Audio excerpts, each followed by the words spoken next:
গভীর রাতে একা বাড়ি ফেরার অভিজ্ঞতাটা কম বেশি আমাদের সবারই হয়তো আছে। কিন্তু ভাবুন তো, সেই চেনা পথটাই যদি এমন একটা ভয়ের কারণ হয়ে দাঁড়ায় যা আপনার জীবনটাকেই পুরোপুরি বদলে দেয়।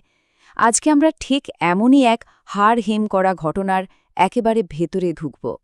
একবার কল্পনা করুন, মাঝরাতে ফাঁকা রাস্তায় হাঁটছেন, আর ঠিক তখনই এমন একটা কিছুর মুখোমুখি হলেন।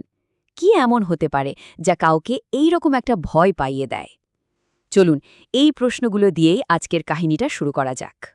ঘটনাটা আজ থেকে প্রায় ১ বছর আগের। ফাইনাল পরীক্ষা চলছে, আর আমাদের গল্পের প্রধান চরিত্র স্কুলের লাইব্রেরিটাকেই পড়ার জন্য বেছে নিয়েছিল। রাত যত বাড়ছিল, পরিবেশটাও যেন কেমন ভারী হয়ে আসছিল।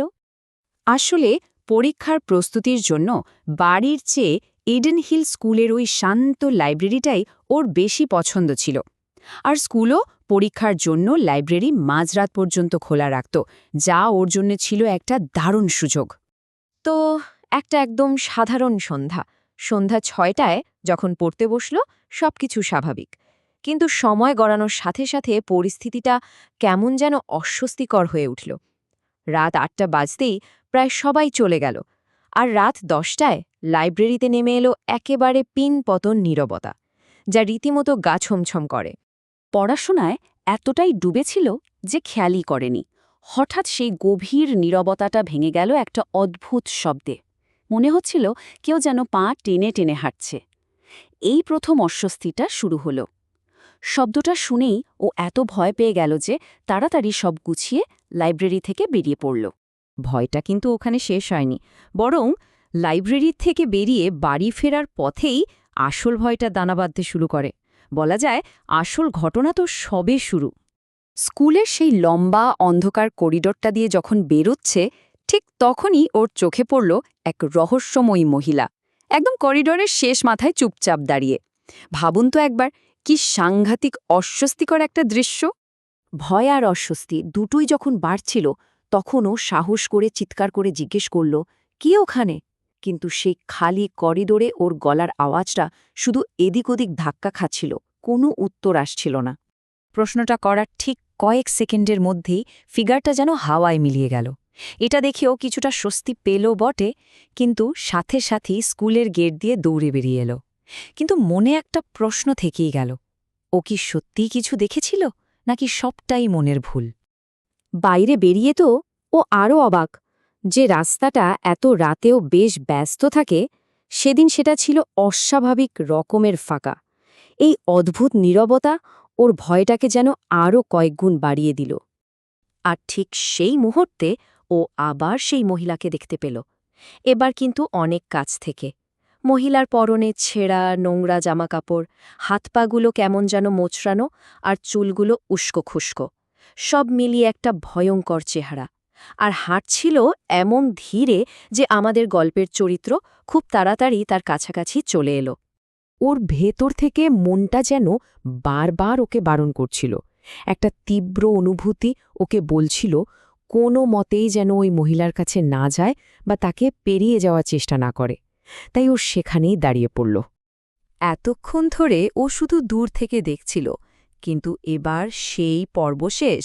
ভয় আর আতঙ্কের চূড়ান্ত মুহূর্তটা এবার আসতে চলেছে। আর ঠিক তখনই মহিলাটি ঘুরে দাঁড়াল, আর তার মুখ থেকে বেরোল এক চিলিং প্রশ্ন, তুমি কি আমার মেয়েকে দেখেছ? এই প্রশ্নটা শোনার পর আমাদের গল্পের চরিত্র তো ভয়ে একেবারে পাথর, মুখ দিয়ে একটা কথাও বেরোচ্ছে না। ভয়ের চোটে ওর মাথা কাজ করা বন্ধ করে দিয়েছিল।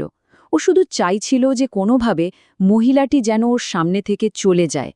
তাই কোনো কথা না বলে শুধু অনেক দূরের দিকে আঙুল তুলে ইশারা করল। মহিলাটা ওর দেখানো দিকে পা টেনে কেনে যেতেই ও আর 1 সেকেন্ডও দাঁড়ায়নি। নিজের প্রাণ বাঁচাতে পাগলের মতো দৌড়াতে শুরু করল। সাহায্যের জন্য কাউকে খুঁজছিল।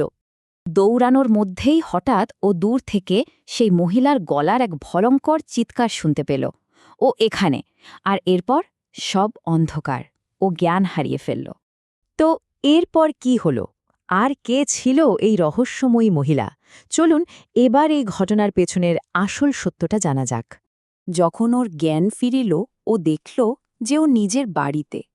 ওর এক প্রতিবেশী ওকে রাস্তায় অজ্ঞান অবস্থায় পড়ে থাকতে দেখে বাড়ি নিয়ে আসে, আর তার কাছ থেকেই ও আসল ঘটনাটা জানতে পারে। এই সালটাই হলো সব রহস্যের মূল। ১৯৯৮ সালে ওই এলাকায় এমন একটা মর্মান্তিক ঘটনা ঘটেছিল যা আজকের এই পুরো ঘটনার ব্যাখ্যা দেয়। ওই মহিলার নাম ছিল আগাথা। ১৯৯৮ সালে তার ১০ বছরের একমাত্র মেয়ে ওই ইডেন হিল স্কুলেই খেলতে গিয়ে এক দুর্ঘটনায় মারা যায়। এই শোক আগাথা আর মেনে নিতে পারেনি। এলাকার মানুষের মুখে মুখে একটা কিংবদন্তি ছড়িয়ে পড়ে। তারা বলে মেয়ের মৃত্যুর পর থেকেই নাকি আগাথার আত্মাকে ওই স্কুল আর তার আশেপাশের এলাকায় ঘুরে বেড়াতে দেখা যায়। সে নাকি আজও তার হারানো মেয়েকে খুঁজে বেড়াচ্ছে। এই পুরো কাহিনীটা আমাদের একটা চিলিং প্রশ্নের সামনে এনে দাঁড় করায়। সেই রাতে যা কিছু ঘটেছিল তা কি সত্যি আগাথার সেই অতৃপ্ত আত্মারই কাজ? আর যদি তাই হয়, তাহলে সে কি আজও তার হারানো সন্তানকে খুঁজে চলেছে? এর উত্তরটা হয়তো আমাদের সবার অজানাই থেকে যাবে।